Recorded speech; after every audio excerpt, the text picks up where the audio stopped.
Hello friends, कैसे हैं आप लोग। उम्मीद करता हूं आप लोग बहुत अच्छे होंगे और आप लोगों की तैयारी भी बहुत अच्छी चल रही होगी। तो दोस्तों, आज की इस वीडियो में आपके साथ मैं डिस्कशन करने वाला हूं क्लास 9th का केमिस्ट्री का पहला चैप्टर। दोस्तों, आज के इस वीडियो में मैं आप लोगों के साथ केमिस्ट्री का पहला चैप्टर पूरा कंप्लीट कर दूंगा और एक चैप्टर आज ही कंप्लीट हो जाएगा। इससे पहले मैंने दोस्तों क्लास 9th का ही फिजिक्स का चैप्टर 1 मैंने कंप्लीट कर दिया है। यदि आप लोग नहीं देखें तो उसका लिंक मैं नीचे डिस्क्रिप्शन बॉक्स में डाल दूंगा, वहां से आप लोग जा करके देख लीजिएगा।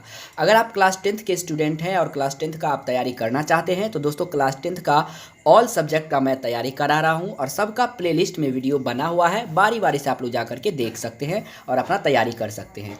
तो चलिए इस वीडियो को शुरुआत करते हैं, बट उससे पहले यदि आप हमारे चैनल को सब्सक्राइब नहीं किए हैं तो चैनल को सब्सक्राइब कर लें और साथ में बेल आइकन को दबाना ना भूलें। तो चलिए शुरुआत करते हैं। दोस्तों, केमिस्ट्री का पहला चैप्टर है हमारे परिवेश के पदार्थ। क्या है? हमारे परिवेश के पदार्थ। तो दोस्तों, इस वीडियो में हम सबसे पहले देखने वाले हैं पदार्थ किसे कहते हैं, पदार्थ कितने प्रकार के होते हैं, उस सब के बारे में आप लोगों के साथ जानकारी देने वाला हूं। तो चलिए शुरुआत करते हैं। तो दोस्तों, यहाँ क्वेश्चन है पदार्थ किसे कहते हैं। देखिए, मैं कॉपी पे इसलिए बता रहा हूँ दोस्तों क्योंकि बहुत सारे स्टूडेंट का कमेंट रहता है कि आप हमें कॉपी पर ही सर बताइए कि हम आखिर लिखेंगे भी तो कैसे लिखेंगे। तो कुछ इस तरह से लिखना है। पहला क्वेश्चन इस चैप्टर का, पदार्थ किसे कहते हैं। कोई भी वस्तु जो कुछ स्थान घेरे, जिसमें द्रव्यमान हो एवं आयतन हो और जो अवरोध उत्पन्न करे, उसे पदार्थ कहते हैं दोस्तों। ठीक है।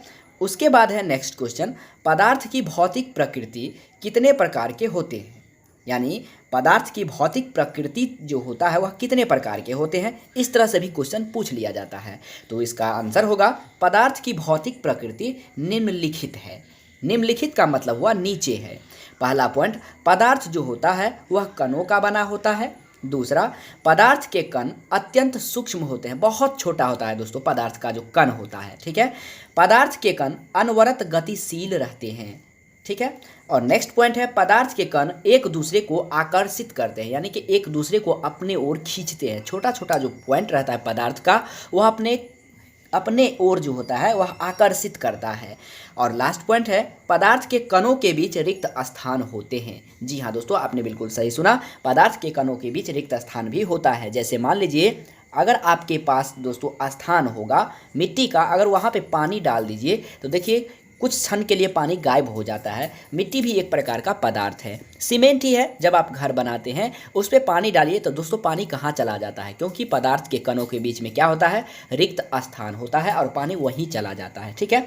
चलिए नेक्स्ट क्वेश्चन देखते हैं। ये क्वेश्चन नंबर दूसरा था दोस्तों। नेक्स्ट क्वेश्चन देखते हैं। नेक्स्ट क्वेश्चन कुछ इस प्रकार से है, ध्यान दीजिएगा। नेक्स्ट क्वेश्चन है दोस्तों, ठोस पदार्थों के समान गुण क्या है। तो इसका आंसर होगा ठोस पदार्थों के सामान्य गुण निम्नलिखित है। ठोस पदार्थों के सामान्य गुण क्या है, निम्नलिखित है। पहला, आकृति और आयतन लिखेंगे, डैश देंगे। ठोस पदार्थ की आकृति और उसके आयतन क्या होते हैं, निश्चित होते हैं। जी हाँ दोस्तों, उसका आयतन और आकार दोनों निश्चित होता है। किसका? तो ठोस पदार्थों का। मैं इससे पहले आप लोगों को ये बता दूं दोस्तों, पदार्थ जो है 3 प्रकार के होते हैं भौतिक गुणों के आधार पर, ठोस, द्रव्य और गैस। उसका भी डिफिनेशन मैं आप लोगों को इस वीडियो में बताने वाला हूँ, लेकिन पहले हम लोग दोस्तों पदार्थ के बारे में समझ लेते हैं इंपॉर्टेंट पॉइंट जो है। ठीक है। तो यहाँ है ठोस पदार्थों के समान गुण क्या है, तो निम्नलिखित है। पहला पॉइंट हो गया। दूसरा पॉइंट है घनत्व। ठोस पदार्थ का घनत्व उच्च होता है, उच्च होता है। और नेक्स्ट तीसरा पॉइंट है द्रवनांक और क्वथनांक। ठोस पदार्थों के द्रवनांक और क्वथनांक प्रायः उच्च होता है। ठीक है दोस्तों, चलिए नेक्स्ट पॉइंट देखते हैं। चौथा पॉइंट है ठोस पदार्थ कठोर और दृढ़ होते हैं। ठोस पदार्थ कठोर और दृढ़ होते हैं। लास्ट पॉइंट, पांचवा पॉइंट को दोस्तों यहाँ पे आप लोग 5 लिख लीजिएगा। यहाँ पे जैसे लिखा हुआ है पांचवा पॉइंट तो काट दिए हैं, यहाँ पे आप लोग पांचवा पॉइंट लिख लीजिएगा अपने कॉपी में। यहाँ 6 लिखा हुआ है लेकिन आप अपने कॉपी में पांचवा पॉइंट लिखना है। ठीक है। ठोस पदार्थों में बहाव की प्रवृत्ति नहीं होती है। और छठा पॉइंट, यहाँ 7वां पॉइंट है, आप अपने कॉपी में छठा पॉइंट लिखना है। प्रसार या संकुचन, ठोस पदार्थ को गर्म या ठंडा करने पर इनका क्रमशः प्रसार या संकुचन बहुत ही कम हो जाता है। जब इसको गर्म या ठंडा किया जाता है तो ठोस पदार्थ को जब गर्म या फिर ठंडा किया जाता है तो इनका क्रमशः प्रसार या संकुचन जो होता है वह बहुत ही कम हो जाता है।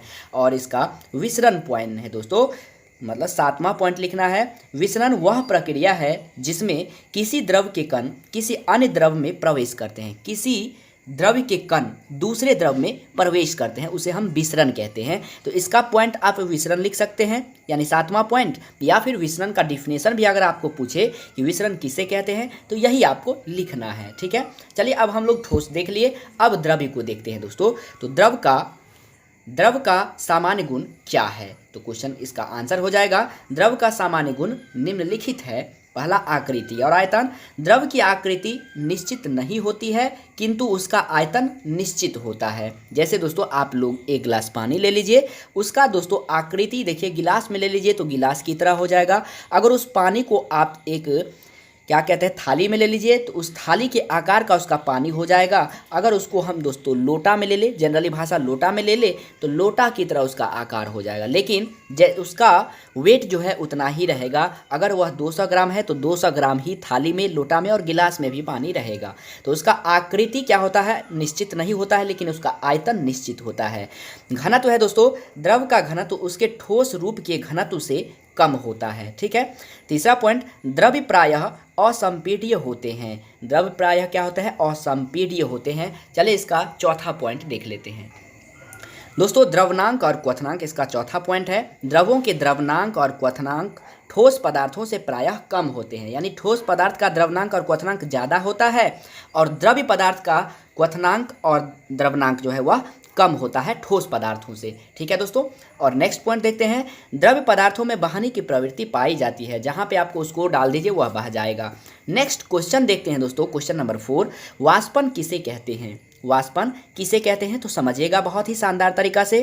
किसी द्रव्य का कमरे के ताप या द्रव के क्वथनांक के नीचे के तापों पर वाष्प बनकर धीरे धीरे वायुमंडल में जाने की प्रक्रिया वाष्पन कहलाती है। नहीं समझ में आया, मैं आपको समझाता हूँ। जैसे मान लीजिए दोस्तों, एक गिलास पानी में नमक को मिला दीजिए। ठीक है, अब उसको दोस्तों एक बीकर में ले जाइए और बीकर को तब तक गर्म कीजिए जब तक पानी पूर्ण रूपेण से उड़ नहीं जाए। यानी उड़ जाता है तो वह कहाँ चला जाता है, उड़ के वायुमंडल की ओर चला जाता है। यही क्रिया आपको वाष्पन कहलाती है दोस्तों।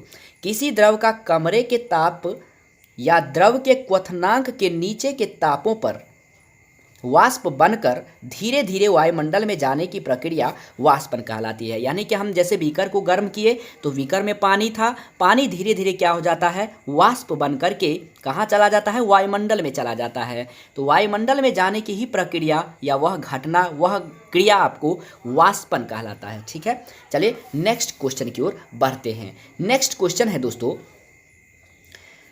क्वेश्चन है द्रव का वाष्पन। ध्यान से यहाँ पे देखिएगा क्वेश्चन, नेक्स्ट क्वेश्चन यानी 5वां नंबर क्वेश्चन, द्रव का वाष्पन किन किन बातों पर निर्भर करता है? तो आंसर लिखेंगे, द्रव का वाष्पन निम्नलिखित बातों पर निर्भर करता है। पहला है द्रव की प्रकृति पर, दूसरा द्रव का ताप पर, और तीसरा द्रव का पृष्ठीय क्षेत्रफल पर सब में लिख दीजिएगा। ठीक है दोस्तों, यहाँ क्या होगा, द्रव का पृष्ठीय क्षेत्रफल पर, वायु का वेग पर, आर्द्रता पर भी। अब यहाँ पे आर्द्रता पर भी लिख सकते हैं, लेकिन आर्द्रता पूछ देगा कि आर्द्रता किसे कहते हैं, तो लिखना है वायु में उपस्थित जलवाष्प की मात्रा आर्द्रता कहलाती है। जैसे ठंडी महीना में हवा में क्या होता है दोस्तों, जलवाष्प की मात्रा होता है, वही आपका आर्द्रता कहलाता है। ठीक है, अब नेक्स्ट क्वेश्चन देखते हैं दोस्तों, भींगा हुआ कपड़ा शुष्क वायु में शीघ्रता से यानी जल्दी से सूख जाता है, जबकि आर्द्र वायु में सूखने के लिए यह अधिक समय लेता है। ऐसा क्यों होता है, ये क्वेश्चन पूछा जा सकता है दोस्तों। तो ऐसा इसलिए होता है, चलिए मैं आप लोगों को दिखाता हूँ किस लिए होता है। क्योंकि दोस्तों सूखा हुआ वायु में जलवाष्प नहीं होता है, इसलिए कपड़ा जल्दी सूख जाता है, लेकिन आर्द्र वायु में जलवाष्प होता है, इसलिए कपड़ा जल्दी नहीं सूखता है। उसका वही कारण है। ठीक है, तो चलिए नेक्स्ट देख लेते हैं, वाष्पन की क्रिया में ठंडक उत्पन्न होती है कैसे? वाष्पन की क्रिया में ठंडक उत्पन्न होती है कैसे? तो इसका आंसर होगा, वाष्पन की क्रिया द्रव की सतह पर होती है। सतह पर के द्रव के कण द्रव के भीतर भाग से ऊर्जा ग्रहण करके अत्यधिक ऊर्जा प्राप्त कर लेते हैं, जिससे ये गैस के रूप में वायु में चले जाते हैं। इससे द्रव का ताप कम हो जाता है और वह ठंडा हो जाता है, इसलिए वाष्पन की क्रिया में ठंडक उत्पन्न होती है दोस्तों। ठीक है, नेक्स्ट क्वेश्चन बहुत ही इंपॉर्टेंट क्वेश्चन है दोस्तों। गर्मी के दिनों में हम कपास के बने कपड़े पहनते हैं, यानी कि सूती कपड़े पहनते हैं। क्यों पहनते हैं, ऐसा क्यों पहनते हैं दोस्तों? क्या कारण है जो हम लोग गर्मी के दिनों में हमें कपास के बने कपड़े ही पहनने चाहिए, ऐसा क्यों होता है? तो दोस्तों देख लीजिए, इसका आंसर होगा गर्मी के दिनों में हमारे शरीर से पसीना काफ़ी मात्रा में निकलता है। पसीना हमारे शरीर से ऊष्मा प्राप्त कर वाष्पित होता है, इसमें हमें ठंडक का एहसास होता है। चूँकि सूती वस्त्र जल का एक अच्छा शोषक है, अतः यह हमारे शरीर से निकलने वाले पसीना को आसानी से सोख कर इसे वायु के संपर्क में ला देता है। इसीलिए गर्मी के दिनों में हमें सूती वस्त्र कपड़ा पहनना चाहिए और इसलिए हमें ठंडा भी महसूस होता है। क्योंकि दोस्तों हमारे शरीर से जब पसीना निकलता है तो वह क्या होता है, वह बाहर निकलता है और हमें थोड़ा सा ठंडा का एहसास होता है। सूती वस्त्र पहनने से क्या होता है, सूती वस्त्र उस पसीना को सोख लेता है और उसे वायु के संपर्क में ला देता है, जिसके कारण हमें ठंडा महसूस होता है। इसीलिए हमें सूती वस्त्र जो है गर्मी के दिनों में पहनना चाहिए। अब दोस्तों नेक्स्ट क्वेश्चन है, क्वथन और क्वथनांक किसे कहते हैं? जिस ताप पर द्रव उबलना प्रारंभ करता है, यानी जिस न्यूनतम ताप पर द्रव उबलना प्रारंभ होता है, यानी कि शुरू होता है, उस ताप को द्रव का क्वथनांक कहते हैं या द्रव का क्वथन कहते हैं। ठीक है, स्टार पॉइंट बना करके लिख लीजिएगा दोस्तों। एवरेस्ट पर्वत पर जल 70 डिग्री पर ही उबलने लगता है, जबकि पृथ्वी पर जल का क्वथनांक 100 डिग्री सेल्सियस होता है। अब क्वथनांक समझ के किसे कहते हैं? जिस न्यूनतम ताप पर जल उबलना शुरू करता है उसे ही हम क्या कहते हैं दोस्तों? उसे क्वथनांक कहते हैं। अब दोस्तों यहाँ पे एक क्वेश्चन, इंपॉर्टेंट क्वेश्चन है कि वाष्पन और क्वथन में अंतर स्पष्ट करें। यहाँ दोस्तों एक क्वेश्चन बनता है, वाष्पन और क्वथनांक में अंतर स्पष्ट करें। VVI क्वेश्चन है दोस्तों। तो वाष्पन और क्वथनांक में निम्नलिखित अंतर है। एक तरफ वाष्पन लिख देंगे, दूसरी तरफ क्वथनांक लिख देंगे। वाष्पन यह एक स्वतः होने वाली प्रक्रिया है जो सभी तापों पर होती रहती है, जबकि यह एक निश्चित ताप पर ही होता है, जिसे द्रव का क्वथनांक कहते हैं। इसका दूसरा पॉइंट है, यह द्रव के सिर्फ ऊपर सतह पर होता है, द्रव के भीतरी भागों में नहीं होता, और यह संपूर्ण द्रव में होता है, जिसमें द्रव के भीतरी भागों से बुलबुले निकलने लगते हैं। जब भी आप पानी को गर्म कीजिए, अगर ऊपरी सतह पर ही होता है तो वह आपका वाष्पन कहलाता है, जबकि भीतरी सतह से बुलबुले निकलता है तो वह आपका क्वथन कहलाता है, यानी कि क्वथनांक कहलाता है दोस्तों। इसमें ठंडक उत्पन्न होता है और इसमें ठंडक उत्पन्न नहीं होता है। यही आपका वाष्पन और क्वथन में अंतर हो गया, जो कि बहुत ही इंपॉर्टेंट क्वेश्चन है। चलिए नेक्स्ट क्वेश्चन देखते हैं। नेक्स्ट क्वेश्चन है दोस्तों, पदार्थ की गैसीय अवस्था क्या है? तो पदार्थ की गैसीय अवस्था क्या है मैं आप लोगों को बताता हूँ। गैसों में अंतरा अणुक बल बहुत कमजोर होता है तथा अंतरा अणुक स्थान बहुत अधिक होता है, अतः गैस के कण पूर्णतः स्वतंत्र होकर समस्त उपलब्ध स्थान में इधर उधर गमन करने लगते हैं। इसे ही पदार्थ की गैसीय अवस्था कहते हैं। नेक्स्ट क्वेश्चन देखते हैं दोस्तों। गैसों के द्रव के सामान्य गुण हम लोगों ने देख लिया, ठोस का सामान्य गुण हम लोगों ने देख लिया। अब चलिए देखते हैं गैसों का सामान्य गुण क्या है दोस्तों। गैसों का सामान्य गुण निम्नलिखित है। ये आपका क्या हो गया, तो आंसर हो गया। पहला है, गैसों का सामान्य गुण आकृति और आयतन में गैस की न तो कोई निश्चित आकृति होती है और न ही कोई निश्चित स्थान होता है, यानी आकृति और आयतन ही गैस का परिभाषा हो गया।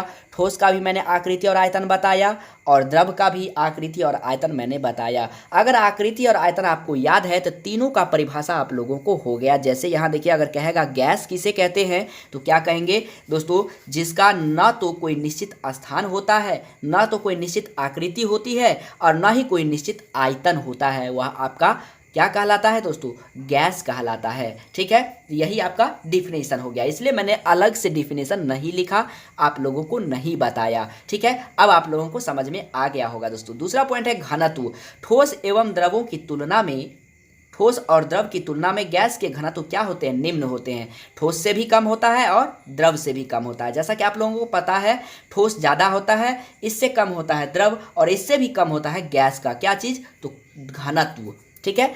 अब दोस्तों तीसरा पॉइंट है द्रवनांक और क्वथनांक। सामान्य वायुमंडलीय दाब पर किसी गैस के द्रवनांक और क्वथनांक कमरे के ताप से क्या होता है, कम होता है। कब, सामान्य वायुमंडलीय दाब पर। ठीक है।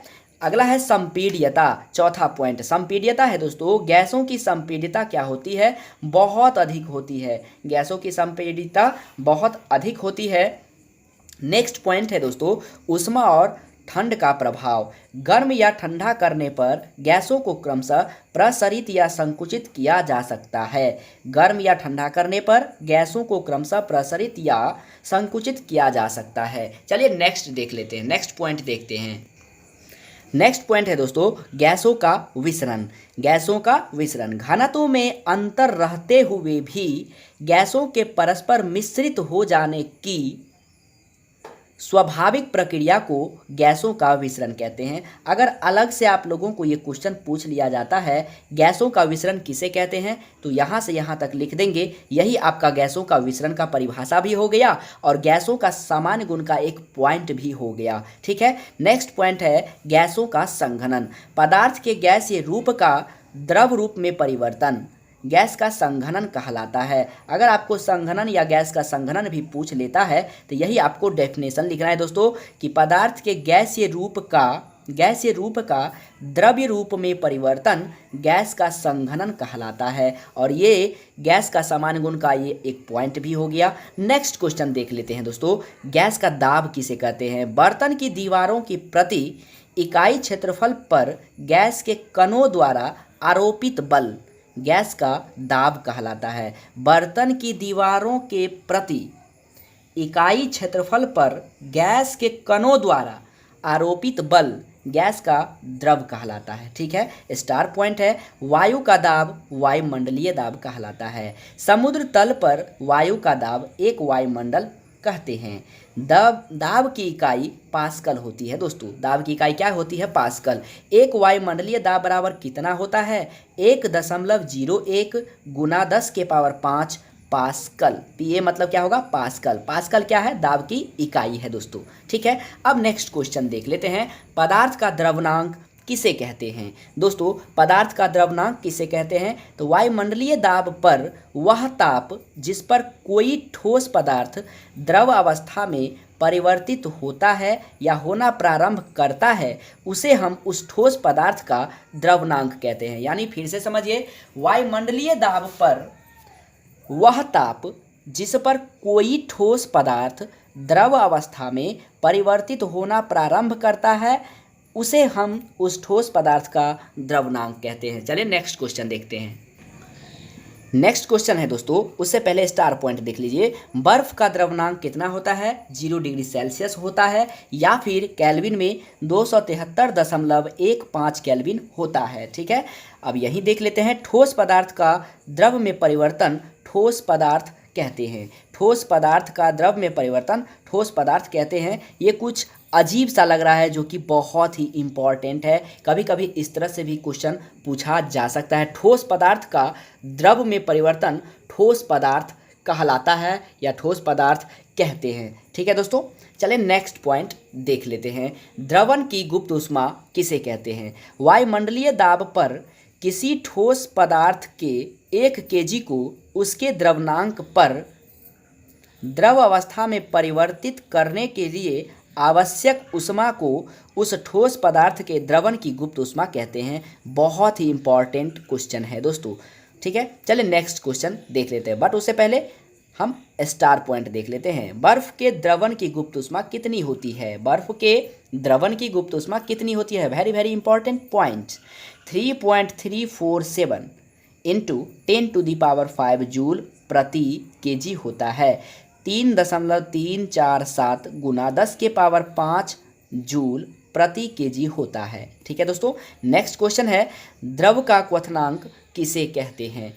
तो आंसर इसका होगा जिस ताप पर कोई पदार्थ द्रव की अवस्था से गैसीय या वाष्प की अवस्था में परिवर्तित होना प्रारंभ करता है वह ताप द्रव का क्वथनांक कहलाता है। जी हाँ दोस्तों, जिस ताप पर यानी कोई भी ताप पर कोई पदार्थ द्रव की अवस्था से गैसीय अवस्था में परिवर्तित हो जाता है या फिर परिवर्तित होना प्रारंभ शुरुआत करता है, वह ताप आपका द्रव का क्वथनांक कहलाता है। द्रव के क्वथनांक से ही पानी में बुलबुले नजर आते हैं। नेक्स्ट पॉइंट है स्टार पॉइंट, सामान्य दाब यानी कि एक वायुमंडलीय दाब पर जल का क्वथनांक 100 डिग्री सेल्सियस होता है या 373.15 केल्विन होता है। ठीक है, चलिए नेक्स्ट क्वेश्चन देखते हैं। नेक्स्ट क्वेश्चन है दोस्तों, वाष्पन की गुप्त ऊष्मा किसे कहते हैं? वायुमंडलीय दाब पर किसी द्रव के 1 kg को उसके क्वथनांक पर ताप में बिना परिवर्तित लाए द्रव अवस्था से गैस अवस्था में परिवर्तित करने के लिए आवश्यक ऊष्मा को उस द्रव के वाष्पन की गुप्त ऊष्मा कहते हैं। नहीं समझ में आया? चलिए मैं समझाता हूँ। वायुमंडलीय दाब पर किसी द्रव के 1 kg को उसके क्वथनांक पर ताप में बिना परिवर्तित किए या लाए द्रव अवस्था से गैसीय अवस्था में परिवर्तित करने के लिए आवश्यक ऊष्मा को या परिवर्तित होता है, उस ऊष्मा को द्रव के वाष्पन की गुप्त ऊष्मा कहलाता है। ठीक है, चलिए नेक्स्ट क्वेश्चन देख लेते हैं। संघनन या द्रवीकरण किसे कहते हैं दोस्तों? संघनन या फिर द्रवीकरण वह प्रक्रिया जिसमें कोई पदार्थ गैस की अवस्था से द्रव की अवस्था में परिवर्तित होता है, गैस से द्रव में परिवर्तित होता है, संघनन या द्रवीकरण कहलाता है। नेक्स्ट क्वेश्चन देखते हैं। द्रव का जमना किसे कहते हैं? वह ताप जिस पर कोई पदार्थ द्रव की अवस्था से ठोस की अवस्था में परिवर्तित होता है, द्रव का हिमांक कहलाता है या यह प्रक्रिया द्रव का जमना कहलाता है। जैसे फ्रिज में दोस्तों किसी भी पदार्थ को रख दीजिए द्रव की अवस्था से, अगर द्रव पदार्थ को रखते हैं, अगर वह ठोस बन गया तो वह आपका द्रव का जमना कहलाता है। कहते हैं ना ये पानी जम गया, वही आपका द्रव का जमना कहलाता है। चलिए स्टार पॉइंट देखते हैं। डिग्री सेल्सियस और केल्विन में संबंध क्या है दोस्तों? डिग्री सेल्सियस और केल्विन में क्या संबंध है? तो छोटा सा संबंध है। डिग्री सेल्सियस और केल्विन में ये संबंध है या निम्नलिखित संबंध मतलब नीचे है। टी डिग्री सेल्सियस, इसको टी डिग्री सेल्सियस बराबर अगर हम मान लेते हैं 273.15 प्लस टी, यानी अगर टी कोई संख्या है तो इस संख्या में टी को जोड़ देंगे। मान लीजिए अगर 5 डिग्री सेल्सियस बराबर कितना केल्विन होगा, तो दोस्तों 273.15 में 5 को हमें जोड़ देना है, यह आपका केल्विन आ जाएगा। ये फार्मूला हुआ, ये संबंध हुआ डिग्री सेल्सियस और केल्विन में। ठीक है, नेक्स्ट क्वेश्चन की ओर बढ़ते हैं। नेक्स्ट क्वेश्चन है, प्लाज्मा अवस्था किसे कहते हैं? तो दोस्तों पदार्थ की चतुर्थ अवस्था प्लाज्मा अवस्था कहलाती है। पदार्थ की चतुर्थ अवस्था प्लाज्मा अवस्था कहलाती है। नेक्स्ट क्वेश्चन है, पदार्थ की चतुर्थ अवस्था किसे कहते हैं? तो दोस्तों प्लाज्मा अवस्था अब तक ज्ञात पदार्थों की तीनों अवस्था मतलब ठोस द्रव गैसीय में किसी के साथ भी समानता नहीं रखती है, इसीलिए इस पदार्थ की चतुर्थ अवस्था कहते हैं, यानी इसलिए इसे पदार्थ की चतुर्थ अवस्था कहते हैं। ठीक है, नेक्स्ट पॉइंट देख लेते हैं दोस्तों। 1920 में भारत के सुप्रसिद्ध भौतिक विज्ञानवेता सत्येंद्र नाथ बोस ने अपने सांख्यिकी गणनाओं के आधार पर पदार्थ की पंचम अवस्था की अवधारणा प्रस्तुत किया। यानी इससे क्या आपने सीखा दोस्तों? तो पदार्थ की पंचम अवस्था कब प्रस्तुत किया? तो 1920 में। किसने किया? सत्येंद्र नाथ बोस ने किया। कब? 1920 में। वह कहाँ के रहने वाले थे? तो भारत के रहने वाले थे। किसके आधार पर किया? सांख्यिकी गणनाओं के आधार पर पदार्थ की पंचम अवस्था को अवधारणा प्रस्तुत की। अब यहाँ दोस्तों लास्ट पॉइंट है इस चैप्टर का, बीईसी मतलब क्या होता है? Bose Einstein condensate. Bose Einstein condensate. दोस्तों इस तरह से ये चैप्टर पूर्ण रूपेण से कंप्लीट हो गया। यदि आप लोगों को ये वीडियो पसंद आया हो, वीडियो कैसा लगा हो, आप लोग हमें कमेंट करके ज़रूर बताइएगा। और कमेंट करके ये भी सवाल पूछ सकते हैं, यदि आप लोगों का किसी भी प्रकार का कोई टॉपिक में प्रॉब्लम होता है तो वो टॉपिक आप हमसे पूछ सकते हैं। तो दोस्तों उम्मीद करता हूँ मेरी बातें आप लोगों को पसंद आया होगा। वीडियो पसंद आया तो वीडियो को लाइक ज़रूर कीजिएगा और चैनल पर नए आए हैं तो चैनल को सब्सक्राइब करके बेल आइकन को दबाना मत भूलिएगा। इससे क्या होगा कि जब भी मैं वीडियो को अपलोड करूँगा तो सबसे पहले नोटिफिकेशन आपके पास पहुँच जाएगा। तो तो मिलते हैं नेक्स्ट वीडियो में, तब तक के लिए जय हिंद, वंदे मातरम।